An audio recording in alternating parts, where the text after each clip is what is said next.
next item up is going to be our audit report for the fiscal year 2016, number 4I, and that means Ms. Paige Squires.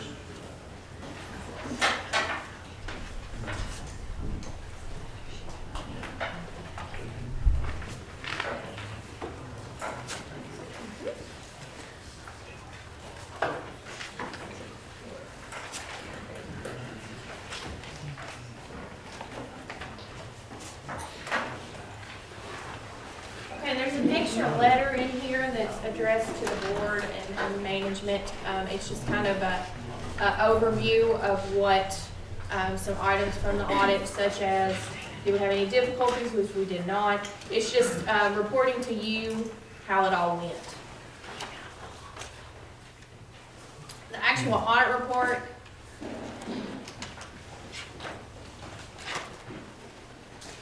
page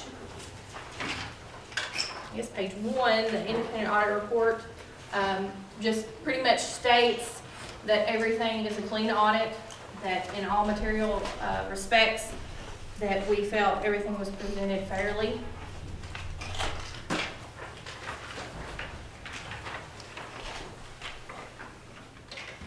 Page 8 is the statement of net position, which just shows you the overall view of the district.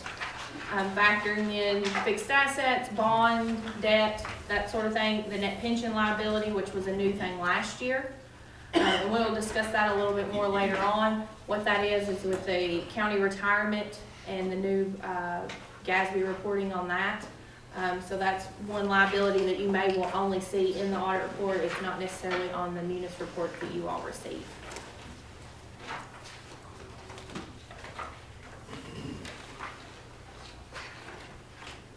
Page 9 is the other side of that, the statement of activities, which is your expenditures and revenues for the district, both in governmental and proprietary, your food service.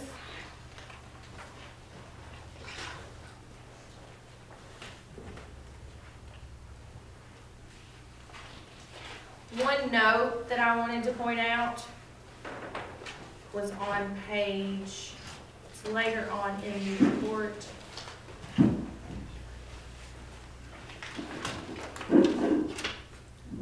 It starts on page 37, and what this is it's a restatement of net pension. I just wanted to clarify that this was not issues that we found within the district during our audit.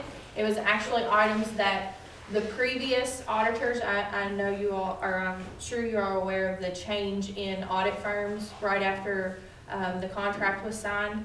That was a different firm.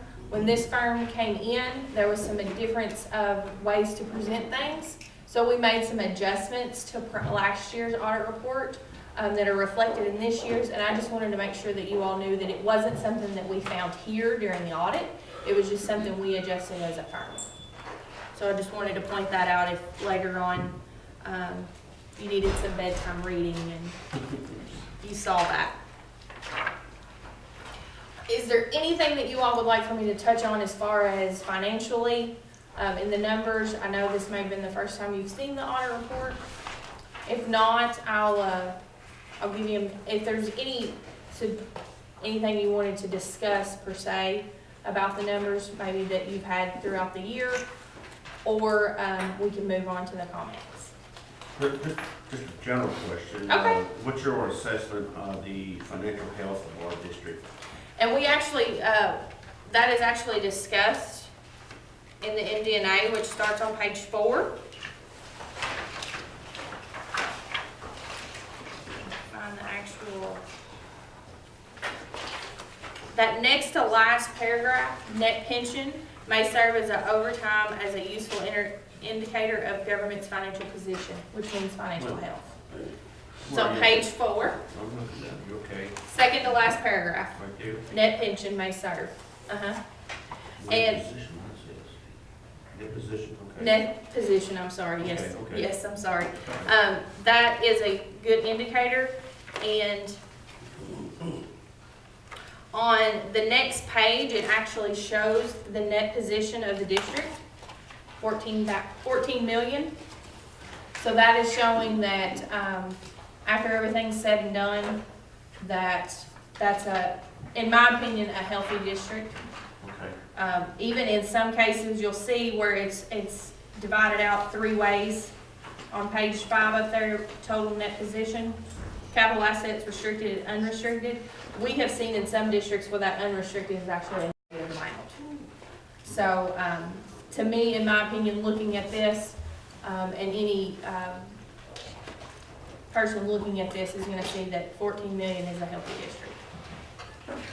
And that would represent, Net position is calculated by the time you take in all your assets such as cash, capital assets, accounts receivables, all that taken into account. And then you back out any liabilities you may have such as debt, bonds, the KISTA payments, compensated absences, stuff like that. That's backed out of that. And then that's showing how much you have left over of assets once you back out your liabilities. okay. So, I mean, we've had some discussions here in the past about contingency. So what level would you, where are we now in the contingency? That's also mentioned for this coming year, your current year that you're in. And it talks about on page 6, your contingency is 2.3 million. Page 6. I'm on page 6. Budget implications. Okay, gotcha. Right there, we were informed that the 16-17 contingency was 2.3 million. It has to be at least 2%, Right. and I feel that that's well above that. So you don't know what percentage that would represent? The 2.3, Yes. Ruth Ann, do you know? She will, during her superintendent's report, Okay. Okay. she will go into more detail Okay, all about right, okay. the contingency. I don't have the contingent, I mean, I don't have the percentage for the new year. But, yes, I believe your contingency, I feel, is more than enough. Healthy. Okay. Healthy? Yes, Okay. On to comments. okay, I have a question. okay. Do you render any type of comparison of school board to school board or district to district? I noticed a report I received the other day that had this glowing remarks about a particular school district and how great they were relative to other school districts in financial aspect, Mm-hmm. in their financial report. Do you provide any type of? We don't provide anything, I mean, we don't have anything currently written up like that. We do serve some other districts, so as far as knowing, without knowing behind the numbers, other than just seeing the face value of other audit reports submitted, that would be the only information that we would have to compile something like that. I think this particular district was number 3 in the state, they said. I thought, wow. Financially, or did they factor in other aspects of the district? More than just the financial aspect. Right. Yeah. It was a glowing report, I'll tell you that. Anybody else? Okay. Okay.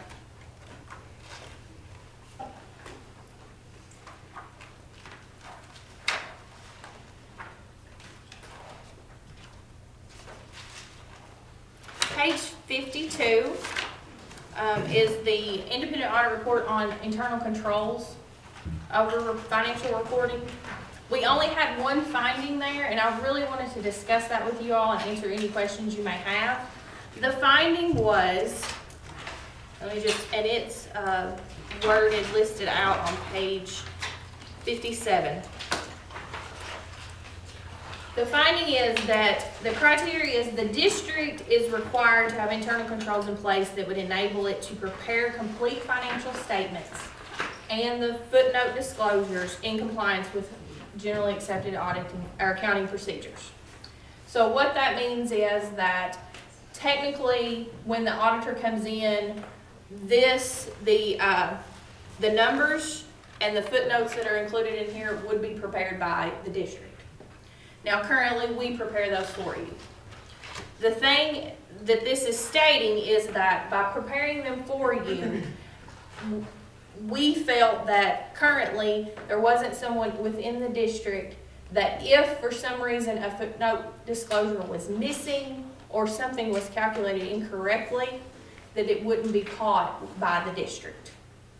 And what that means is not to downgrade Ruth Ann or anyone in the district, it just means that in her capacity, she doesn't have the training or would, I don't want to speak for her, but it's a cost-effective type thing, meaning that she would need additional training, additional other things to be able to fully understand the capacity of footnotes and financial closing in accordance, generally accepting accounting principles. Well, I mean, you know that she's brand new here. Yes, yes. So, I mean, no, And it's not necessarily, we had this we do a total of, let's see, I did a total of 6 districts. This comment was on 5 of them. And the only other district that didn't have it, he was a CPA and a previous auditor, if that tells you anything. We have other clients that actually have this comment that are CPAs, and his response is, I don't have the time to stay up to date on all the footnote and disclosures that would be required for me to know about, to say that yes, I could do this if needed. Did you do this last year too? No, this was not a comment last year, and once again, this is one of the issues with the new firm. And this audit is for what year? 15, 16? This audit is for 15, And 16. Ruth Ann, when were you hired? What was your hire date? November. Okay, Right. okay. Explain to me the difference between us paying you to do this for us and hiring some other entity to come in and pay to do this. What's the difference? The difference is that we're the auditors, Okay. meaning that by preparing this for you, this is actually, the financial statements is what we're actually auditing, not necessarily the munis reports. The munis reports are used to create this. This is what we're actually auditing. And by us creating this, we're auditing ourselves in some aspect. I get it. You see what I'm saying? Yep. So that's the difference. And then you all hiring someone to come in, have all of this prepared for us when we walk in the door, and then we would be auditing this. Would that make our costs, would that make your cost to us less expensive? Typically, I've had that question with the old firm before, and my answer was no, because really that service was just an added bonus type thing. So you're Now, not- for the new firm, I currently can't speak for them because we just took over in August, and this issue hasn't been discussed. So it's not that the information wasn't there, and it's not that the books weren't appropriate and complete, it's that we didn't have a report run. And it's not necessarily that the report wasn't run. It's not necessarily that these weren't provided to us. What the comment is that even though we did them, there's someone not in place to properly review them with the full knowledge of disclosures and general accepting accounting procedures. Ruth Ann, you're going to have to come up here because, I mean,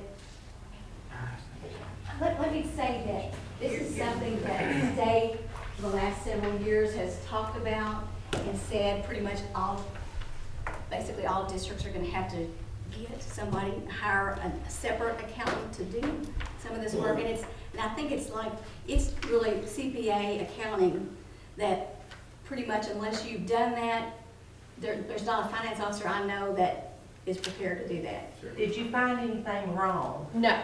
Okay, because the way this is coming across. I know, I'm trying to get it across Okay, that but there I wasn't, just correct. have to say. There it wasn't anything doesn't wrong. sound- We're not saying you did anything Okay, wrong, and we're not then- saying you didn't provide us what we needed. Sure. What we were saying Okay, is then. the Okay. controls in place. Okay. Can we move on? I mean, if we didn't do anything wrong, and this is something brand new, we've got a brand new finance officer, we'll work on this. Okay? Are you all good with that? Yeah. I'm in. I'm good with it. Yes. Let's move on.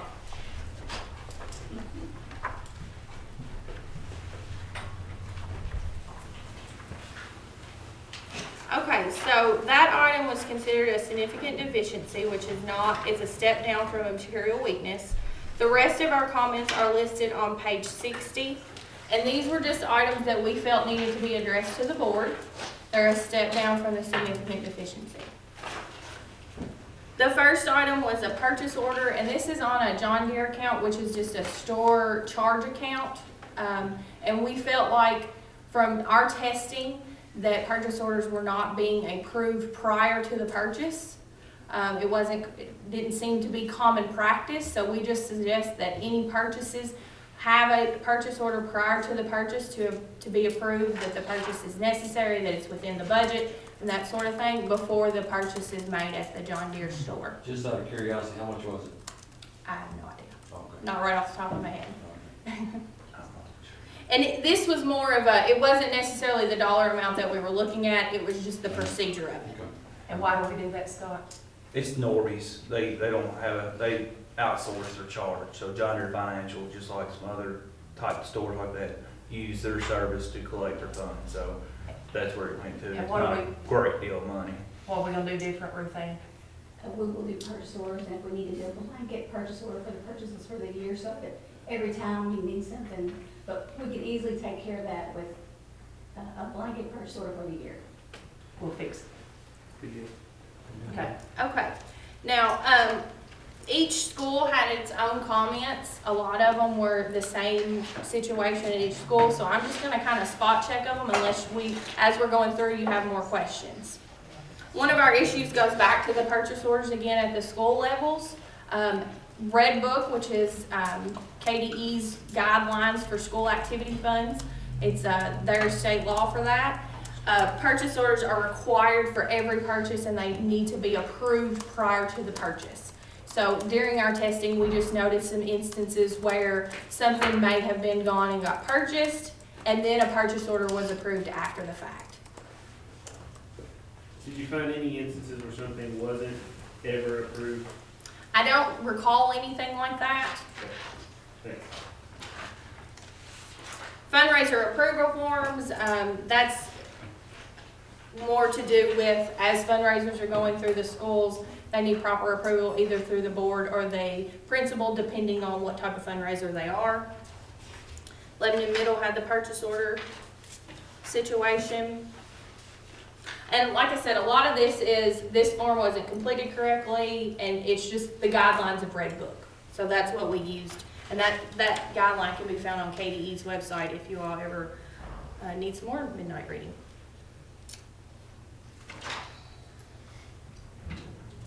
I want to point out about the transfer forms. That was something that the state requested that the auditors look at this year. And all that was asking is, funds can be transferred within the activity funds. So if for some reason the ag department or wood shop department or that classroom built something for another one and they were going to pay each other by transfer, or if the athletic activity fund was going to pay for volleyball's concessions, or just something like that, for them to be able to transfer, the person losing the money or moving the money to another fund paying needed to sign. That sponsor or coach or teacher needed to approve that transfer. So that's what we saw there, and once again, that was one of the items the state asked us to look at this year. I guess I'd like to say, it looks like the response, finance staff will review Red Book procedures with school staff. Looks like every one of those, we've committed that the finance staff will review the Red Book. Correct. Okay. And we will revisit these, the next audit, and, because you can see here, status of prior year, we'll review those, and if that's been cleared, then we'll report to you all that the previous year items have been cleared. Real briefly, I want to draw on some past memories if we could. Did we deal with this a couple of years ago when transfer funds were not properly done? And we had a special audit to do that, to discover that.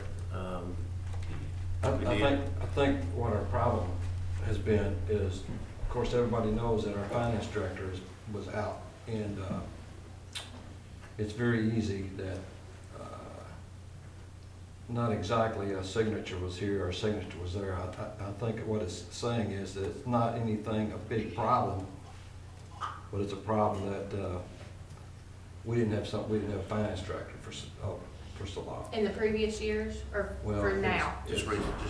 Recently, Right. and we understood that. I know last year, and I told the board last year that Lisa was very adamant about Right. reviewing some of that. Right. And some of the, I'm not sure of the timing of these issues as relate to the timing of hers. But I do know that she tried to keep a close eye on them, because I saw her notes when I was going through their stuff.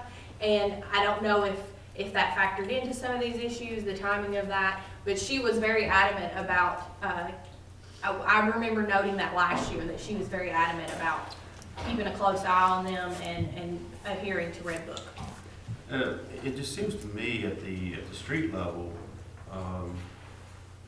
that these issues not being taken care of so much as, I know Lisa's really adamant about it, because we went through this a couple of years ago about transfer form not being properly done or not signatory. And the transfer of the forms is that the principal may have approved them, transferring from, like I said, from concession to volleyball or Right, whatever. right. The principal may approve them, but the state asked us to review that also the sponsor, or Right. such as the volleyball, or whoever's in charge of the concessions, or whoever's in charge of the ag department, that teacher approved that transfer, just showing that he knows that this money's leaving his account and going to somewhere else. Aren't there supposed to be two actions? One, to sign off on it's gonna be transferred, and the receiving end of it, transfer, got all sides, sign off on it.